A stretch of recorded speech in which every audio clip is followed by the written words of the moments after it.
നമസ്കാരം. ശുഭദിനത്തിലേക്ക് എല്ലാവർക്കും സ്വാഗതം. ഈ പ്രാചീന കേരളത്തിൽ യാഗമുണ്ടായിരുന്നോ, അല്ലെങ്കിൽ പ്രാചീന കേരളം ഒരു യാഗഭൂമി ആയിരുന്നോ എന്ന ഒരു ചോദ്യവുമായിട്ടാണ് ഇന്ന് നമ്മൾ ശുഭദിനം ആരംഭിക്കുന്നത്.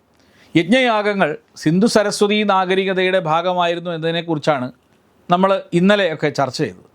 അപ്പോൾ ഒരാൾ ചോദിച്ച സംശയം, സിന്ധു സരസ്വതി നാഗരികത ദ്രാവിഡമല്ലേ? ദ്രാവിഡ സംസ്കൃതിയിൽ എങ്ങനെ യജ്ഞയാഗ സംബന്ധം ഉണ്ടാകും എന്നതായിരുന്നു. ഒന്നാമതായിട്ട് ഈ ദ്രാവിഡം എന്നത് ദക്ഷിണ ഭാരതത്തിൻ്റെ മറ്റൊരു പേര് മാത്രമാണ്, അല്ലാതെ അത് ഏതെങ്കിലും ഒരു വംശമല്ല. ഇനി അങ്ങനെ അല്ല എങ്കിൽ തന്നെ ഇരിക്കട്ടെ, ഇനിയിപ്പോൾ പറയുകയാണ് അങ്ങനെ അല്ല എന്ന് അങ്ങനെ വയ്ക്കുകയാണെങ്കിൽ കൂടിയും ദ്രാവിഡ ജനത യജ്ഞയാഗാദികളെ ഉൾക്കൊള്ളാത്തവരാണെന്ന അറിവ് നിങ്ങൾക്ക് എവിടുന്ന് കിട്ടി?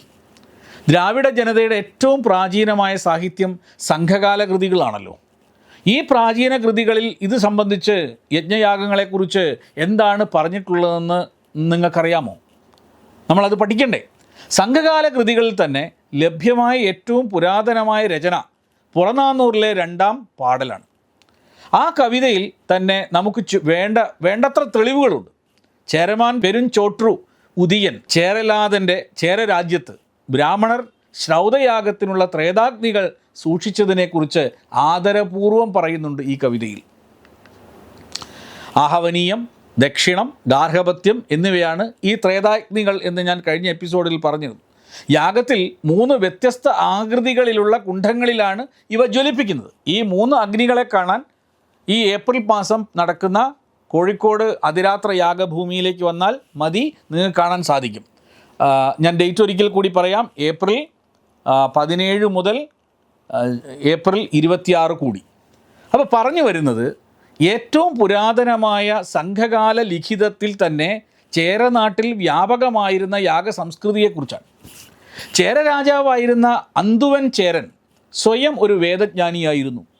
മറ്റൊരു ചേര രാജാവായ പെരുംചേരൽ ഇരുംപുറൈ അദ്ദേഹത്തെക്കുറിച്ച് പറഞ്ഞിരിക്കുന്നത്, അവിടുന്ന് വേദങ്ങളെ കേൾക്കുകയും പ്രമാദം കൂടാതെ, തെറ്റുകൂടാതെ വൈദിക കർമ്മങ്ങൾ ചെയ്യുകയും ചെയ്തു എന്നാണ്.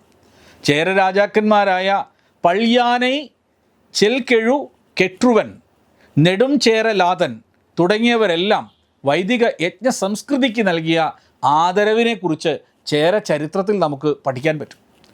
കേരളം ഉൾപ്പെടുന്ന ചേരനാടിൻ്റെ പ്രാചീന സംഘകാല ചരിത്രം യാഗസംസ്കൃതിയാൽ നിർഭരമാണെന്ന കാര്യം പക്ഷേ ആരും തന്നെ പറയാറില്ല. അങ്ങനെയാണെങ്കിൽ ചോളനാടിൻ്റെയും പാണ്ഡ്യനാടിൻ്റെയും അവസ്ഥ എന്തായിരുന്നു എന്ന് കൂടി നമുക്ക് ചർച്ച ചെയ്യേണ്ടതുണ്ട്. ചേരനാടിൻ്റെ ചരിത്രത്തിൽ യാഗത്തിൻ്റെ ഒരുപാട് റെഫറൻസുകൾ നമുക്ക് കാണാമെന്ന് പറഞ്ഞു.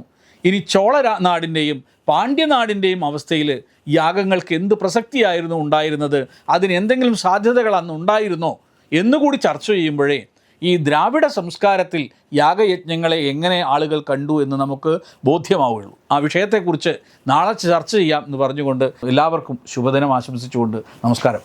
HIV അണുബാധ സന്തോഷപൂർണമായ ഒരു ജീവിതത്തിന് തടസ്സമല്ല. HIV അണുബാധയ്ക്ക് ഫലപ്രദമായ ചികിത്സ ഇന്ന് ലഭ്യമാണ്. ഇതിന് യഥാസമയം അണുബാധ കണ്ടെത്തുന്നതും കാലേക്കൂട്ടി ചികിത്സ നടത്തേണ്ടതും അത്യാവശ്യമാണ്.